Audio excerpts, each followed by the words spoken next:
जीवन धारा, पांचवी किश्त। भावों की धारा, भाव प्रवाह। जीवन को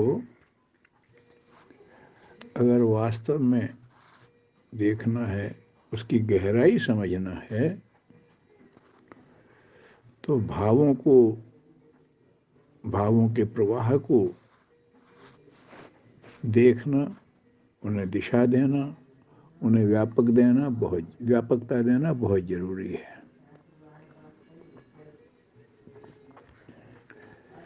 भावना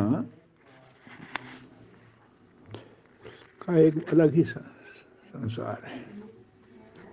इंद्रियों का संसार पदार्थों से उत्पन्न सुख पर सीमित है,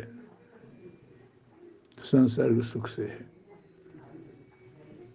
मन का अपनी कल्पनाओं के आधार पर है। बुद्धि औचित्य खोज लेती है, लेकिन भावनाओं में वो शक्ति है तो वो संबंध बनाता है। जितने भी संबंध हैं भावना के नाते हैं।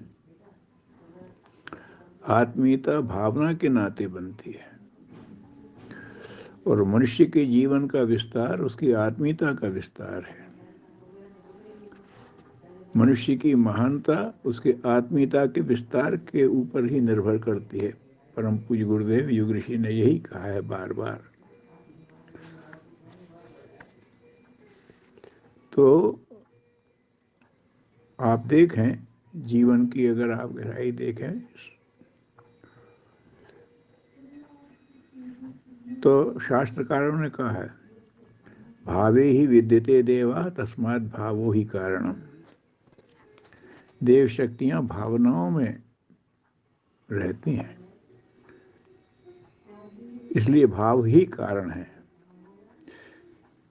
स्थूल में इंद्रियां, सूक्ष्म में मन और बुद्धि, और कारण में भाव। आप देख लीजिए, देवों से जिनका संपर्क बना है, देवताओं से संपर्क बना, वो भावनाओं के कारण बना है। जितने भी स्नेह संबंध हैं, भाई भाई के, भाई बहन के, माँ बेटे के, पिता बेटे के, पुत्र के, पुत्री के, पत्नी के, मौसी, मामा, सबका एक अलग भाव है। पश्चिम में तो अंकल आंटी में सब समा गया, लेकिन हमारे भावों की गहराई में जाएं तो माँ, मौसी, मामी, बुआ, चाची, ताई, अलग अलग सबके अलग रिश्ते समाज देते हैं। एक अलग भावना का स्पर्श मिलता है। ये सारे संबंध भावनाओं के ही कारण हैं। रिश्तों का रस तो भावनाओं के ही कारण होता है। रिश्ते बना लिए बौद्धिक स्तर पर, फिर वो टिकते नहीं हैं, वो स्वार्थ की तरफ जाते हैं। लेकिन जहाँ भावना आ जाते हैं वहीं जीवन की उत्कृष्टता। जहाँ भाव होते हैं वहाँ स्नेह होता है। स्नेह के पीछे लेने की नहीं, देने की प्रवृत्ति होती है। तो जो प्रियता है वही लोगों से अच्छे काम करवाती है।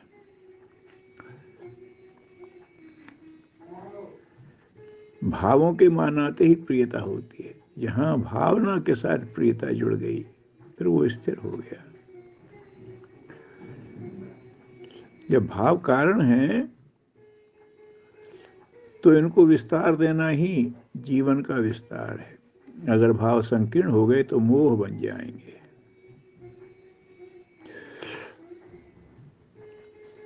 और व्यापक बन गए तो वही श्रद्धा बन जाएंगे, वही भक्ति बन जाएंगे। अक्सर लोग कहते हैं भावना में न बहें, कर्तव्य करें। ये बहुत स्पष्ट नहीं है। भावना संकीर्ण होती है तो मोह बन जाती है। तो हम भावना को जब मोह बना देते हैं तब हमें अकर्तव्य के लिए प्रेरणा मिलने लगती है, अरे इनका बुरा हो जाएगा उनका। लेकिन अगर भावना विराट है तो वो तो सबको अपना देखती है। राम अगर सीता को अपना मानते हैं, ठीक है, सीता को कष्ट होगा, लेकिन वो पूरी प्रजा को भी तो अपना मानते हैं, तो प्रजा को कष्ट न, वहां उनका जुड़ जाता है। तो भावना का जहां विस्तार हो जाता है तभी सही भावना बनती है, तभी वो श्रद्धा बनती है। श्रद्धा को कहा उत्कृष्टता से असीम प्रेम। यहां सिर्फ प्रेम नहीं है, उत्कृष्टता से असीम प्रेम है। श्रद्धा वहीं होती है, प्रेम कहीं हो जाता है। घटिया से भी प्रेम हो जाता है, लेकिन श्रद्धा तो उत्कृष्टता से, श्रेष्ठता है। ऊंचे खिलाड़ी को देख के खिलाड़ी प्रेरणा लेता है, ऊंचे संगीतकार को लेकर संगीतकार प्रेरणा लेता है, ऊंचे मनुष्य को देख के मनुष्य प्रेरणा लेता है। तो अगर भावना उत्कृष्टता से जुड़ गई तो उसे अपनत्व जुड़ जाता है, प्रियता जुड़ जाती है। जहाँ प्रियता जुड़ जाती है वहीं इंद्रियां भी रस लेने लगती हैं और मन बुद्धि भी रस लेने लगती है, ये मेरा है ना। तो जब उत्कृष्टता मेरी हो गई तो बुद्धि भी उत्कृष्टता की पैरवी करेगी, फिर मन भी उत्कृष्टता को अपना मानेगा। मन का ही तो मान लेना है कि संसार मेरा कि भगवान मेरा। तो अगर भावना ऊपर जुड़ गई तो फिर मन भी उधर जाएगा, बुद्धि भी उधर जाएगी, और फिर इंद्रियां कहाँ जाएंगी।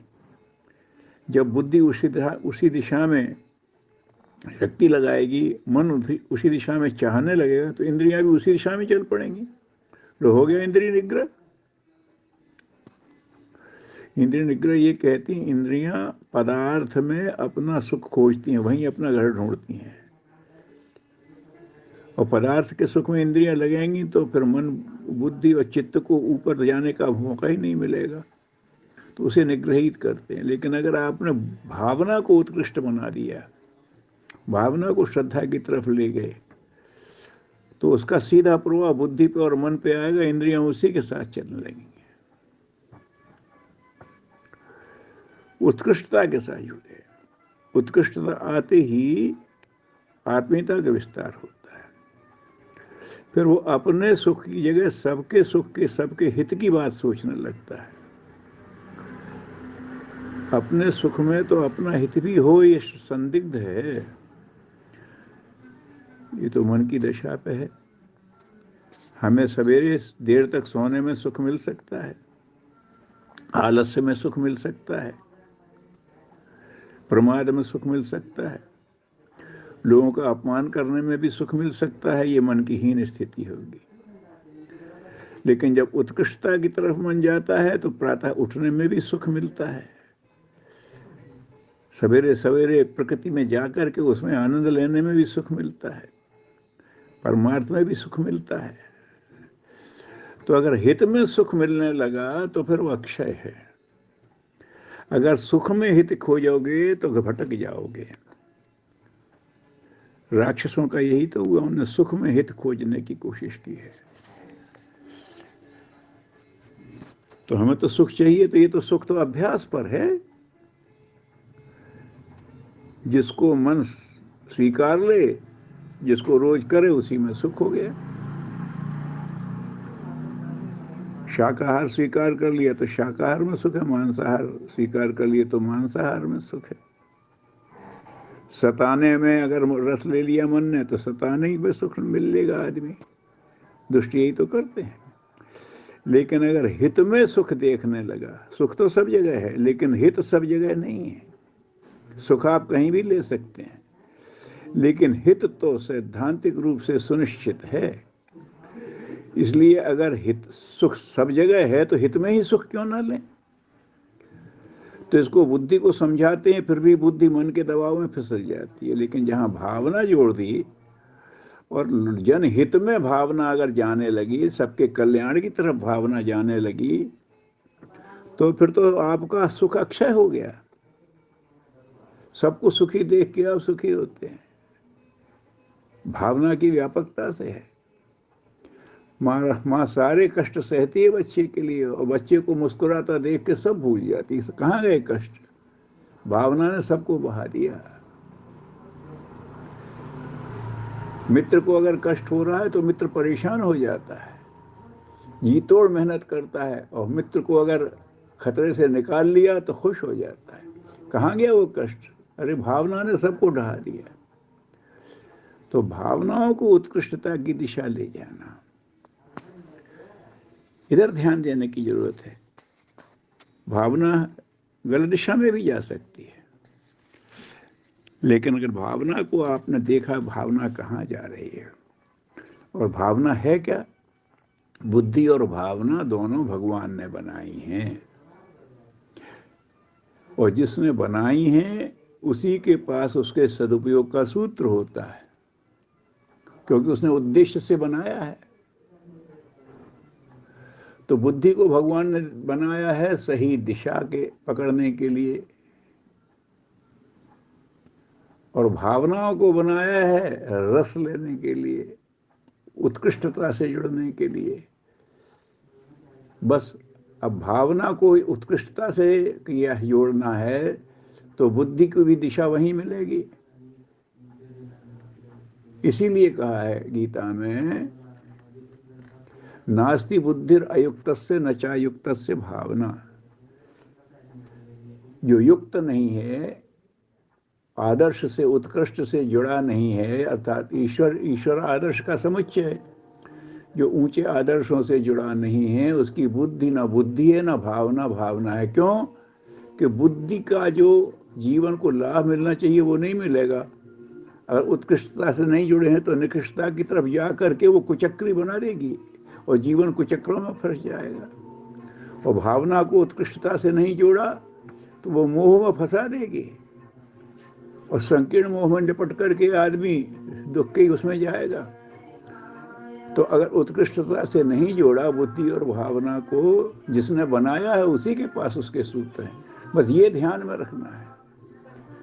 तो भावों को अगर भगवान से जोड़ना है तो शिवम भूत्वा शिवम यजेत। तो आपको अपने अंदर ईश्वर तो देवत्व पैदा करना पड़ेगा, और वो क्षमता भावना में है। भावे ही विद्यते देवा।